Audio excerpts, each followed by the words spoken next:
PM Shri പദ്ധതിയുമായി ബന്ധപ്പെട്ട് കേരള സർക്കാരിന്റെ നിലപാടുകൾക്ക് പിന്നിൽ നടന്ന ഒളിച്ചുകളികൾ വ്യക്തമാക്കുന്ന റിപ്പോർട്ടുകൾ പുറത്തുവന്നതോടെ വിഷയം സംസ്ഥാന രാഷ്ട്രീയത്തിൽ വലിയ ചർച്ചാ വിഷയമായിരിക്കുകയാണ്. കേന്ദ്ര സർക്കാർ സ്കൂളുകളുടെ നവീകരണത്തിനായി നടപ്പാക്കുന്ന ഈ പദ്ധതിക്കെതിരെ CPIയും ഇടതുമുന്നണിയിലെ മറ്റ് ഘടകകക്ഷികളും ശക്തമായ എതിർപ്പ് പ്രകടിപ്പിച്ചിരുന്നു. പദ്ധതിയുടെ പേരിൽ കേന്ദ്രത്തിന്റെ രാഷ്ട്രീയ അജണ്ട നടപ്പാക്കാനുള്ള ശ്രമമാണെന്നും പ്രധാനമന്ത്രിയുടെ ചിത്രം വെച്ചുള്ള ബ്രാൻഡിങ്ങിനോട് യോജിക്കാനാവില്ലെന്നുമായിരുന്നു പ്രധാനമായും ഉയർന്ന വിമർശനം. എന്നാൽ ഈ പരസ്യ എതിർപ്പുകൾ നിലനിൽക്കെ തന്നെ 2024 പദ്ധതിയുടെ ധാരണാപത്രം ഒപ്പിടാൻ സംസ്ഥാന സർക്കാർ സന്നദ്ധത അറിയിച്ചുകൊണ്ട് കേന്ദ്ര സർക്കാരിന് കത്ത് നൽകിയ വിവരം പുറത്തുവന്നതോടെ CPM നേതൃത്വവും സർക്കാരും പ്രതിരോധത്തിലായി. ഈ വിഷയവുമായി ബന്ധപ്പെട്ട് പുറത്തുവരുന്ന വിദ്യാഭ്യാസ സെക്രട്ടറിയുടെ കത്താണ് നിർണായകമായ വഴിത്തിരിവായത്.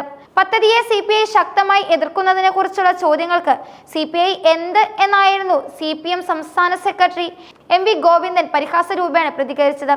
എന്നാൽ CPIയുടെ എതിർപ്പ് നിലനിൽക്കെ തന്നെ മുൻ അധ്യയന വർഷം തന്നെ പദ്ധതിയുടെ ഭാഗമാകാൻ താല്പര്യം പ്രകടിപ്പിച്ചുകൊണ്ട് വിദ്യാഭ്യാസ വകുപ്പ് പ്രിൻസിപ്പൽ സെക്രട്ടറി കേന്ദ്രത്തിന് കത്തയച്ചിരുന്നുവെന്ന് റിപ്പോർട്ടുകൾ വ്യക്തമാക്കുന്നു. CPIയുടെ എതിർപ്പുകളെയോ മന്ത്രിസഭയിൽ ഉയർന്നുവന്ന മറ്റ് അഭിപ്രായങ്ങളെയോ സർക്കാർ ആദ്യഘട്ടത്തിൽ വേണ്ടത്ര പരിഗണിച്ചില്ലെന്നാണ് ഈ കത്ത് സൂചിപ്പിക്കുന്നത്.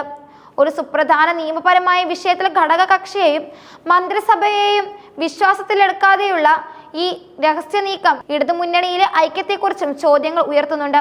സാമ്പത്തിക പ്രതിസന്ധിയിൽ വലിയുന്ന സംസ്ഥാനത്തിന് കേന്ദ്രത്തിന്റെ ഫണ്ട് അനിവാര്യമാണെന്ന് എന്ന നിലപാടാണ് സർക്കാർ സ്വീകരിക്കുന്നത്.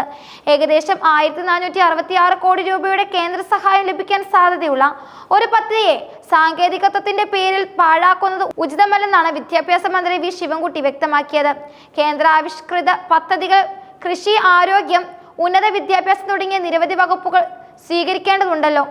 കേന്ദ്ര ഫണ്ട് എല്ലാവർക്കും അവകാശപ്പെട്ടതാണ് എന്നാണ് അദ്ദേഹത്തിന്റെ വാദം. കേന്ദ്രം പണം തരാതിരിക്കാൻ നോക്കുമ്പോൾ സാങ്കേതികത്വം പറഞ്ഞ് ഫണ്ട് പാഴാക്കാതിരിക്കുന്നതാണ് നല്ലതെന്നും മന്ത്രി ശിവൻകുട്ടി അഭിപ്രായപ്പെട്ടു. സാമ്പത്തിക ഞെരുക്കത്തെ മറികടക്കാൻ കേന്ദ്ര പദ്ധതികൾ അംഗീകരിക്കുകയല്ലാതെ സർക്കാരിന് മറ്റ് വഴികളില്ലെന്ന ധാരണയാണ് ഈ നീക്കങ്ങൾക്ക് പിന്നിൽ പ്രവർത്തിച്ചതെന്ന് സൂചനകളുണ്ട്. എന്നാൽ മുൻപ് തന്നെ പദ്ധതിക്ക് അനുകൂലമായ നിലപാടെടുത്ത് അത് രഹസ്യമാക്കി വെക്കുകയും ധാരണാപത്രം ഒപ്പിടുന്നത് വൈകിപ്പിക്കുകയും ചെയ്തതിന്റെ കാരണം വിദ്യാഭ്യാസ മന്ത്രി വിശദീകരിക്കേണ്ടി വരുമെന്നും പ്രതിപക്ഷം ആവശ്യപ്പെട്ടു.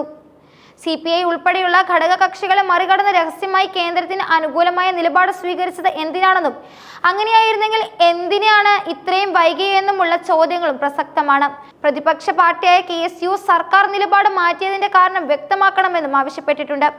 അതേസമയം CPIയുടെ എതിർപ്പിനെ CPM അവഗണിക്കുന്നില്ലെന്ന് CPM general secretary MA baby വ്യക്തമാക്കി.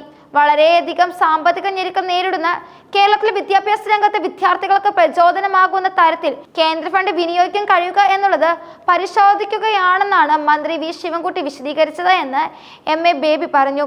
CPI വിമർശനം ഉന്നയിച്ച സാഹചര്യത്തിൽ വിഷയം LDF ചർച്ച ചെയ്യുമെന്ന് മുന്നണി കൺവീനർ പ്രഖ്യാപിക്കുകയും ചെയ്തിട്ടുണ്ട്.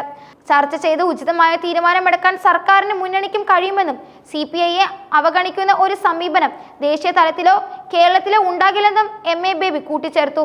ഈ പ്രശ്നത്തിൽ പാർട്ടി പിന്നോട്ട് പോകില്ലെന്ന് CPI സംസ്ഥാന സെക്രട്ടറി ബിനോയ് വിശ്വം നേരത്തെ വ്യക്തമാക്കിയിരുന്നു. PM ശ്രീ പദ്ധതി കേന്ദ്ര സർക്കാരിന്റെ സ്കൂൾ നവീകരണത്തിനായുള്ള പ്രധാന പദ്ധതിയാണ്. തിരഞ്ഞെടുക്കപ്പെട്ട സ്കൂളുകളെ നവീകരിക്കാൻ കേന്ദ്രം 60%, സംസ്ഥാനം 40% ഫണ്ട് വഹിക്കുന്ന പദ്ധതിയാണിത്.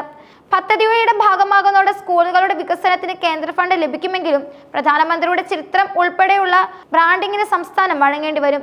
ഇതാണ് ഇടതുപക്ഷത്തിന്റെ വലിയ എതിർപ്പിന് കാരണം. ഒരു വശത്ത് രാഷ്ട്രീയപരമായി എതിർക്കുമ്പോഴും മറുവശത്ത് സാമ്പത്തിക ബുദ്ധിമുട്ടുകൾ കാരണം ഫണ്ട് സ്വീകരിക്കാൻ നിർബന്ധിതരാകുന്നു എന്ന വൈരുദ്ധ്യം സർക്കാരിന്റെ നിലപാടിൽ വ്യക്തമാണ്. രഹസ്യമായി കേന്ദ്രത്തിന് കത്തയച്ചുവെന്ന റിപ്പോർട്ടുകൾ പുറത്തുവന്നതോടെ CPI ബന്ധത്തിൽ ഇത് കൂടുതൽ വിള്ളലുകൾ ഉണ്ടാക്കാനും ഇടയുണ്ട്. കേന്ദ്രാവിഷ്കൃത പദ്ധതികൾ സ്വീകരിക്കുന്നതിലെ ഈ ഇരട്ടത്താപ്പ് സമീപനം രാഷ്ട്രീയ വിമർശനങ്ങൾക്ക് കാരണമാവും എന്നതിൽ സംശയമില്ല. ഈ വിഷയത്തിൽ LDF യോഗത്തിൽ ഉണ്ടാകുന്ന ചർച്ചകളും തുടർ തീരുമാനങ്ങളും നിർണായകമാകും.